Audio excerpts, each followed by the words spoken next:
Good morning, dear students.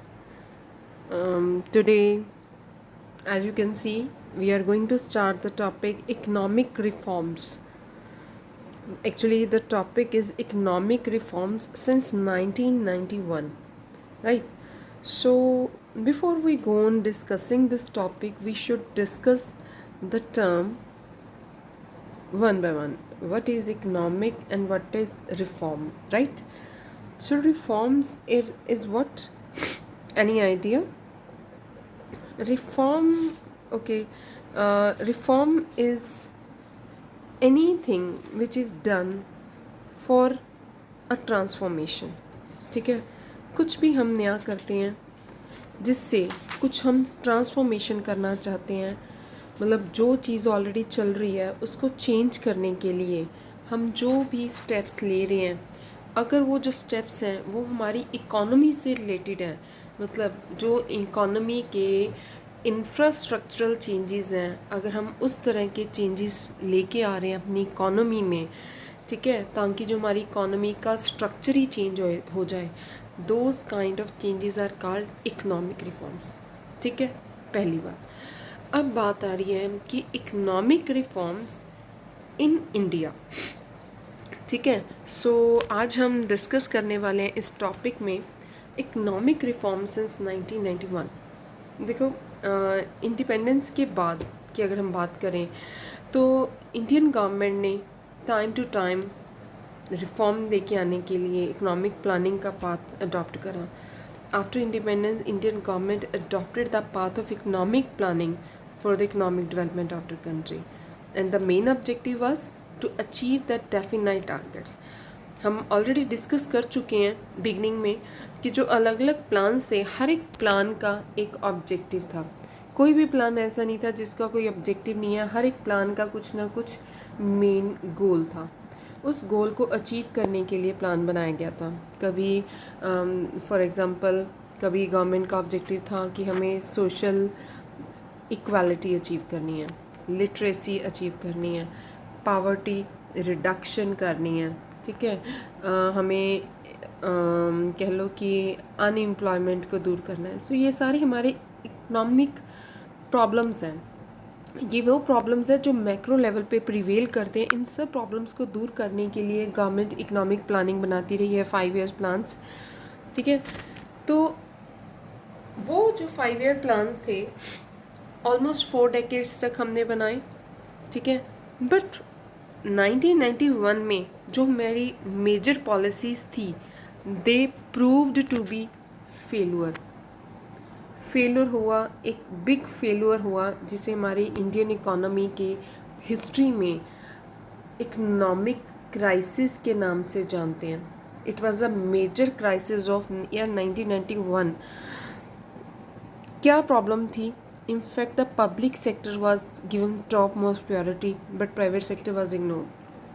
ये reason रहा है कि क्यों फेलियर हुआ 1991 में जो हमारी इकोनॉमिक क्राइसिस हुआ. ये डिस्कस करेंगे कि क्या क्राइसिस था. ठीक है, हम अभी नेक्स्ट स्लाइड्स में डिस्कस करेंगे कि क्या वो क्राइसिस था. ठीक है, ये क्राइसिस हुआ क्यों. बेसिकली प्रॉब्लम क्या चल रही थी कि जो हमारी इकोनॉमिक मॉडल जो हम बात कर लें कि जो मॉडल ऑफ इकोनॉमी हमारी इंडियन गवर्नमेंट में ने अडॉप्ट करा था, उसमें प्रॉब्लम ये थी कि हमारी जो इकोनॉमी थी उसमें पब्लिक सेक्टर को ज़्यादा इम्पॉर्टेंस दी गई थी और जो प्राइवेट सेक्टर था इट वाज टोटली इग्नोर्ड. मतलब बहुत सारे जो मेजर इंडस्ट्रीज थी that was reserved only for public sector. Private sector को उन बिजनेसेस में इन्वेस्ट करने की परमिशन नहीं थी. सेकंड रीज़न वाज हमारी जो इकोनॉमी थी it was restrictive economy. Restrictive economy इसलिए बोलते हैं कि हमारी जो इकोनॉमी है उसमें lots of restrictions were imposed. वो रिस्ट्रिक्शंस की वजह से जो एक कॉमन मैन है वो बिजनेस में एंटर नहीं कर पाता था. मतलब there was a barrier to entry. Barrier था. ठीक है, वो बैरियर थे जिस वजह से जो बिज़नेस थे वो फ्लरिश नहीं कर पा रहे थे। क्यों? क्योंकि बहुत सारे कॉम्प्लिकेशंस थी।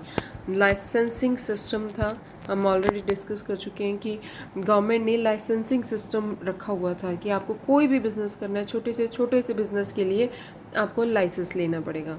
तो ईयर 1991 में जो नीड अराइज़ हुई कि हमें ये लाइसेंसिंग सिस्टम को टोटली कैंसिल कर देना चाहिए, क्योंकि इससे बिज़नेस जो है वो मोटिवेट नहीं हो रहा, उसको बिज़नेस को प्रमोशन नहीं मिल रही है, वो बिज़नेस मैन जो है वो बिज़नेस में एंटर नहीं कर पा रहे हैं।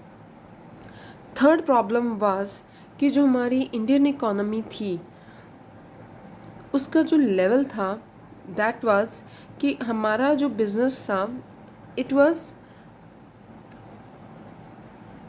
Bounded by national territories. Bounded business था ये। अगर हमारा इंडिया है तो हम इंडिया में रह के आपस में जिससे मर्जी ट्रेड करें, ठीक है। बाहर अगर आपको कंट्री के बाहर किसी के साथ ट्रेड करना है देन उसके ऊपर आपको बहुत सारे रिस्ट्रिक्शंस थी।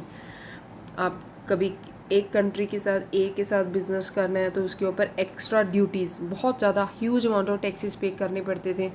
अगर आप बी कंट्री से कोई गुड्स इंपोर्ट कर रहे हो फिर भी आपको बहुत सारे टैक्सेस पे करने पड़ते थे। तो ये रीजंस थे जिस वजह से क्राइसिस आया, ठीक है। तो the new economic policy stated by the government since 1991 in order to solve the economic crisis and to accelerate the rate of economic growth is called the economic reform. अगर अब मैं आपको इकोनॉमिक रिफॉर्म की definition दूँ ना, then economic reform क्या है? It is new economic policy. ये वो न्यू इकोनॉमिक पॉलिसी है जिसको गवर्नमेंट ने स्टार्ट करा था 1991 में। क्यों स्टार्ट करा था? वाई का आंसर क्या है? In order to solve the economic crisis, क्योंकि इकोनॉमिक क्राइसिस चल रहा था हमारी इकोनॉमी में। And number 2 to accelerate the rate of economic growth. हमारी जो इकोनॉमिक ग्रोथ थी वो बहुत डाउन थी, नेगेटिव चल रही थी। उसको एक्सेलरेट करने के लिए, मतलब उसको एक पुश देने के लिए गवर्नमेंट ने एक कह लो कि स्ट्रेटजी बनाई इकोनॉमिक रिफॉर्म्स की। इस स्ट्रेटजी को हम एलपीजी मॉडल भी बोलते हैं, बिकॉज इस मॉडल में क्या था? It is also known as a new economic policy which consists of liberalization, privatization and globalization. That is why it is called LPG model, क्योंकि इसमें 3 मेजर्स गवर्नमेंट ने उठाए इकोनॉमी को लिबरलाइज करने का। पहले क्या था? हमारी जो इकोनॉमी थी उसमें क्या था? रिस्ट्रिक्शंस थी, ठीक है। अब गवर्नमेंट ने बोला कि हम इन रिस्ट्रिक्शंस को हटाएंगे, हम अपनी इकोनॉमी को फ्री करेंगे और लिबरलाइज करेंगे। आप यू आर ओपन, आप जो मर्जी बिजनेस करो, ठीक है। So that is liberalisation. Privatisation क्या है? पहले गवर्नमेंट ने जितनी भी इंडस्ट्रीज थी वो गवर्नमेंट सेक्टर में रखी हुई थी, ठीक है। सिर्फ गवर्नमेंट ये काम करेगी, ये बिज़नेस करना है ये भी गवर्नमेंट करेगी, ये भी गवर्नमेंट करेगी, ये भी गवर्नमेंट करेगी। अब ऐसा नहीं होगा। बहुत सारी ऐसी इंडस्ट्रीज़ हैं जो डायरेक्ट प्राइवेट सेक्टर को अलॉट कर दी जाएंगी। अगर गवर्नमेंट सेक्टर में कुछ कंपनीज हैं अगर लॉसेस में जा रही हैं देन उनको भी सेल कर दिया जाएगा प्राइवेट सेक्टर को, ताकि वो उसको प्रॉफिट मेकिंग यूनिट में कन्वर्ट करें। Third is globalisation. ग्लोबलाइजेशन मतलब जो हमारे एक बाउंड्रीज थी, नेशनल बाउंड्रीज थी हमारी बिजनेस के ऊपर, वो बाउंड्रीज को ख़त्म करके अब हम ग्लोबलाइज काम करेंगे। ऑल ओवर वर्ल्ड जो है हमारे लिए एक कॉमन विलेज होगा। हम जिस मर्जी कंट्री के साथ ट्रेड कर सकते हैं, जहाँ से मर्जी इंपोर्ट करें एक्सपोर्ट करें। ड्यूटीज़ जो हैं कम से कम लगेंगी। ड्यूटीज़ का मतलब है टैक्सेस, ताकि हमारा जो इंपोर्ट एक्सपोर्ट है उसको प्रमोट किया जा सके। So economic reform is a long term multi dimensional package of various policies and programme for further economic development. देखो इकोनॉमिक रिफॉर्म है क्या? लॉन्ग टर्म है ये ऐसे नहीं है कि आपने एक महीने के लिए एक साल के लिए पॉलिसी बनाई। नो, ये जो पॉलिसी बनेगी लॉन्ग रन के लिए बनेगी। मल्टीपल डायमेंशंस इसमें कवर करी जाएंगी and package of various policies, बहुत पॉलिसीज़ को इसमें कवर करा जाएगा एंड प्रोग्राम्स को for further economic development. It includes reforms in agriculture sector, industrial sector, financial stock, international trade, etc. Now, अब हम बात करेंगे कि क्या रीज़न था इकोनॉमिक रिफॉर्म लेके आने का। सबसे पहले तो जो फर्स्ट इकोनॉमिक क्राइसिस की नीड थी, ठीक है, जिस वजह से हमारी इकोनॉमी में यू टर्न आया, and these reforms were urgently needed, ठीक है, हमारी इकोनॉमी बिल्कुल चेंज होगी। That was mounting physical deficit. Mounting का मतलब क्या होता है? एक्सेसिव। बेटे ये वो सिचुएशन थी जब हमारी इकोनॉमी ऑलमोस्ट लॉसेस में चल रही थी। In our planned economic development, anticipated expenditure was always in excess of anticipated receipts. जो हमारे एक्सपेंडिचर्स थे वो रिसीट से बढ़ गए, ठीक है। तो क्या होगा अगर हमारी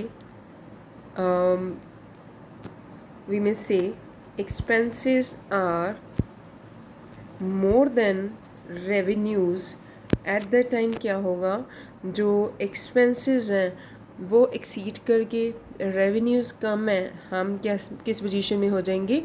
डेफिसिट में हो जाएंगे। तो वो क्राइसिस था। जो इंडिया की देनदारियां थी वो हो गई थी ज़्यादा, लेनदारियां थी कम, तो इकोनॉमी चलेगी थी डेफिसिट में।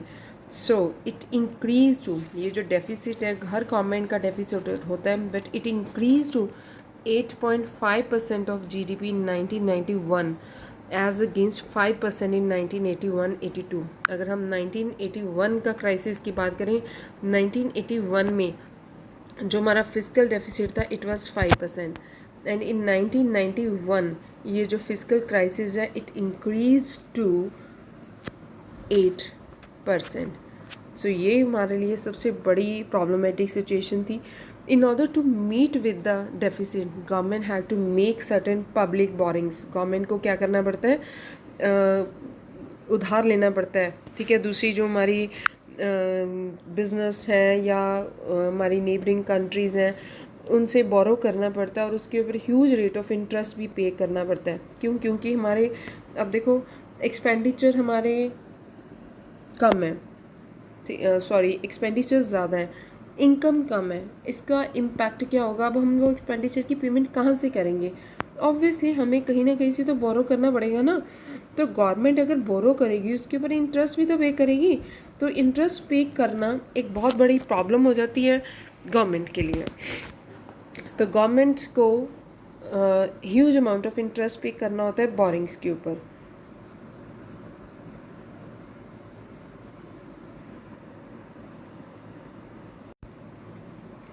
तो अब उस सिचुएशन में हमारी इंडियन गवर्नमेंट के पास क्या ऑप्शन थी? अगर वो बोरिंग करेंगे तो बहुत ह्यूज रेट ऑफ इंटरेस्ट पे करना पड़ता है। तो वर्ल्ड बैंक एक नेशनल ने इंटरनेशनल एजेंसी है जो कंट्रीज़ की हेल्प करती है, जो मेंबर कंट्रीज़ हैं उनको हेल्प करती है। अगर उन्हें उनकी देश में कोई ट्रेजिडी हो जाए या कोई प्रॉब्लम आ जाए, then they help those countries की कैसे वो अपने आप को उस चीज़ से बाहर निकाल सकते हैं।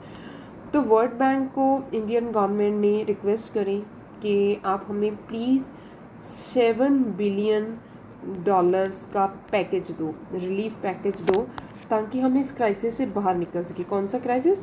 फिजिकल डेफिसिट की जो क्राइसिस था उससे बाहर निकलने के लिए।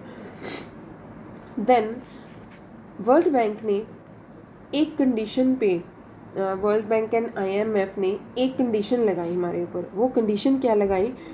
ठीक है, हम आपको लोन दे देते हैं, हम आपको एक जो लोन देंगे वो लोन कैसा होगा? कंडीशनल लोन होगा।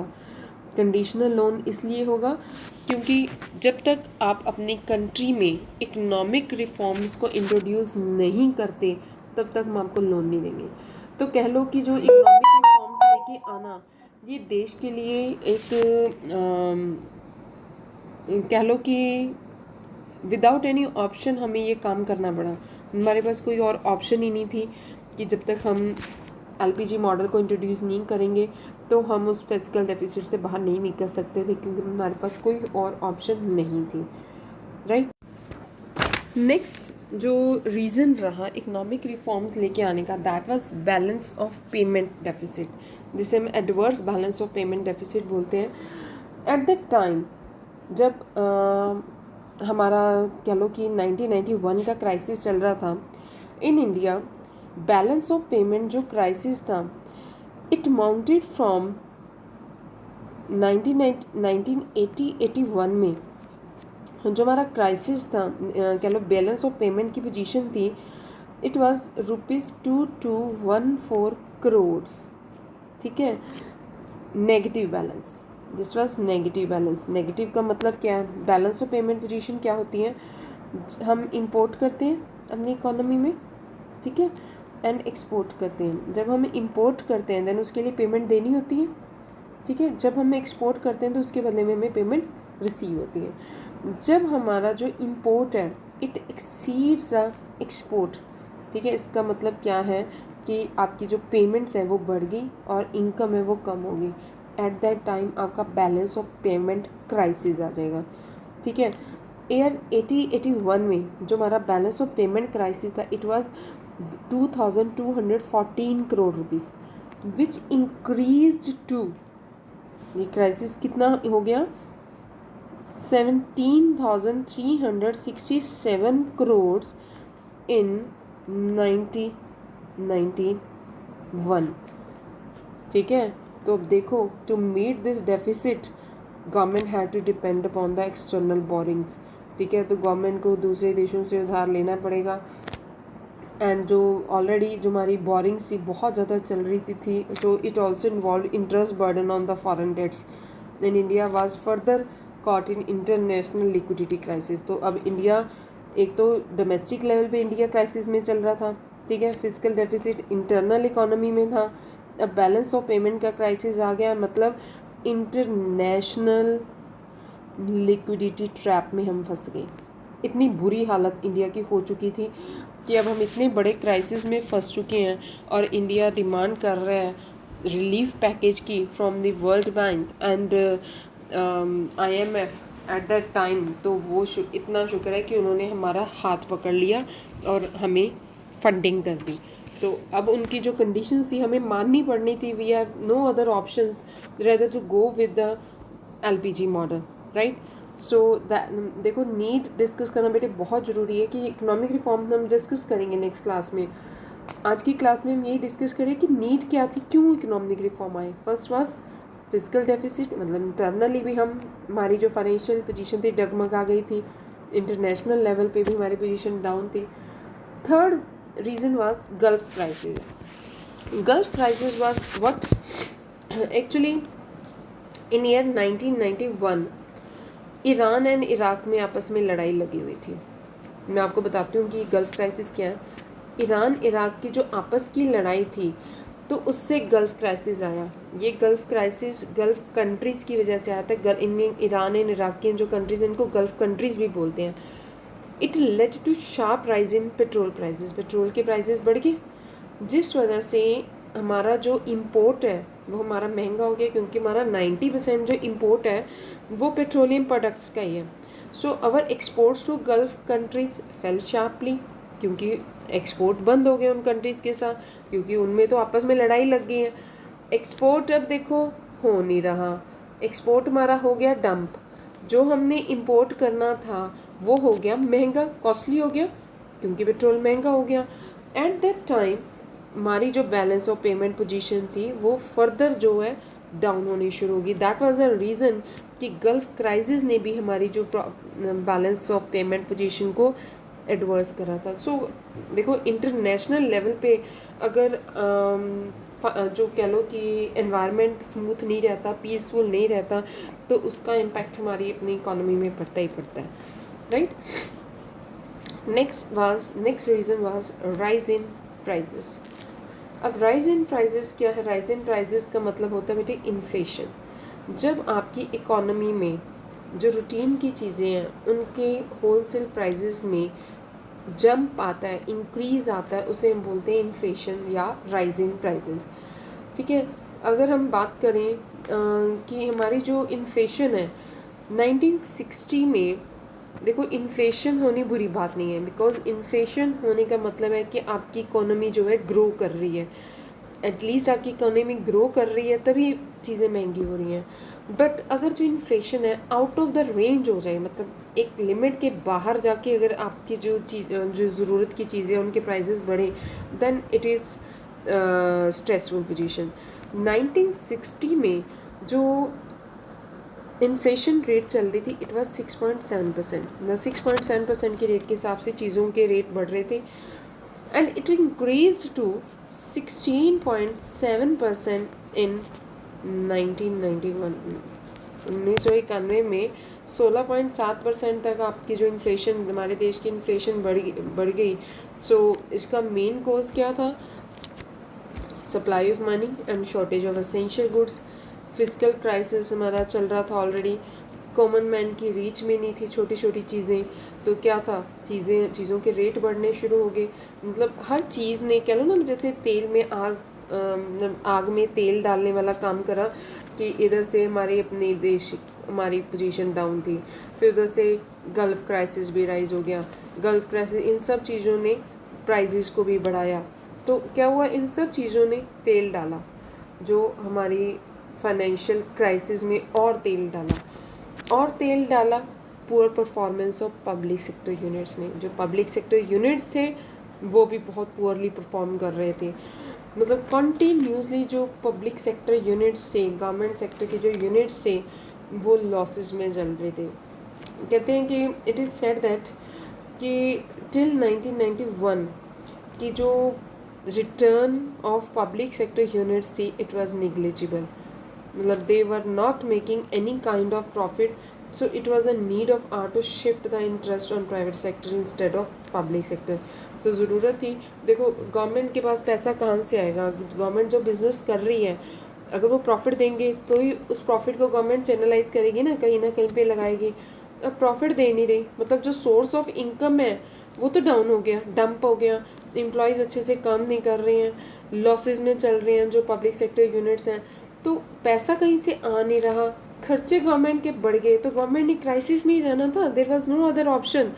तो ये तो पोजीशन होनी थी। तो ये सब चीज़ों ने मिलके काम करा इंडिया को क्राइसिस में डालने का, मतलब इंडिया को डुबोने में इन सब चीज़ों का हाथ था, राइट। नेक्स्ट जो रीज़न रहा that was fall in foreign exchange reserve. Foreign exchange reserves क्या होते हैं कि हर देश के पास बेटा दूसरी कंट्रीज़ की फॉरेन करेंसी का एक स्टॉक होता है, that stock is called foreign exchange reserve. और उस फॉरेन एक्सचेंज रिजर्व को हम यूज़ नहीं कर सकते, मतलब एक minimum level of foreign exchange reserve हम हमेशा मेंटेन करके रखना चाहते हैं, और इसको तब यूज़ करेंगे जब हमारी जो फाइनेंशियल पोजीशन है बहुत वीक हो जाएगी। So at one time during 1991, foreign exchange reserves fell to the lowest level of ₹2400 crores। हमारे पास सिर्फ 2400 करोड़ रुपए रह गए थे फॉरेन एक्सचेंज रिजर्व के, which was just enough for the payment of 3 weeks import. जो हम कह लो कि सिर्फ ये 2400 करोड़ से तो हम सिर्फ 3 वीक के इम्पोर्ट को ही फाइनेंस कर सकते थे। उसके बाद की तो पोजीशन हम इमेजिन भी नहीं कर सकते कि इंडिया की क्या बुरी हालत होने वाली थी। The crisis was so serious that Chandrashekhar government had to mortgage the gold reserve with other countries to pay off the interest and foreign debts. और कोई ऑप्शन नहीं थी गवर्नमेंट के पास। गवर्नमेंट ने क्या करा, जो गवर्नमेंट के पास गोल्ड रिजर्व पड़ा था वो गोल्ड रिजर्व को गवर्नमेंट ने गिरवी रखा, मोर्टगेज करा दूसरी कंट्री के पास अपने इंटरेस्ट की पेमेंट करने के लिए, जो उन्होंने कर्जे दूसरी कंट्री से लिए हुए थे। तो वो कर्जे वापस करने के लिए गवर्नमेंट ने अपना गोल्ड भी गिरवी रख दिया। अब जो हमारे पास एक सॉलिड फाउंडेशन थी, कह लो भी एक सपोर्ट थी, वो भी गई, वो भी मोर्टगेज होगी। So it forced the India to adopt the new set of measures to accumulate the foreign exchange reserves. हमारे पास बेटा कोई ऑप्शन नहीं थी rather to go for economic reforms. ठीक है, ये सब चीज़ों ने हमारे लिए प्रॉब्लम खड़ी करी। ठीक है, तो अब हम डिस्कस करेंगे कि वो क्या इकोनॉमिक रिफॉर्म्स थे, कैसे हमारा जो इकोनॉमी है उसको हम इन क्राइसिस से बाहर निकल के आए। ठीक है तो टेंशन वाली सिचुएशन ना। ठीक है, अब देखो इस टाइम पे बहुत बड़े बड़े इकोनॉमिस्ट ने इम्पॉर्टेंट रोल प्ले करा, जिसमें हमारे जो एक्स प्राइम मिनिस्टर हैं डॉक्टर मनमोहन सिंह उनका बहुत बड़ा क्रेडिट है. It was the doctor Manmohan Singh, ठीक है, who lay down stress on adoption of economic reform. जो इकोनॉमी हमें बेटा आज नज़र आ रही है ना, उसका बहुत बड़ा क्रेडिट जाता है डॉक्टर मनमोहन सिंह को. चाहे जैसे भी उनको, although he was not a good politician, because he was a good economist. तो उनको बहुत बड़ा क्रेडिट जाता है हमारे देश में न्यू इकोनॉमिक पॉलिसी लेके आने के लिए. तो we are thankful to him, right. So what are those economic reforms we will discuss in next class. I think it is sufficient for today's class. So um, listen this video carefully. If you understand it, then do like it. Thank you so much, students.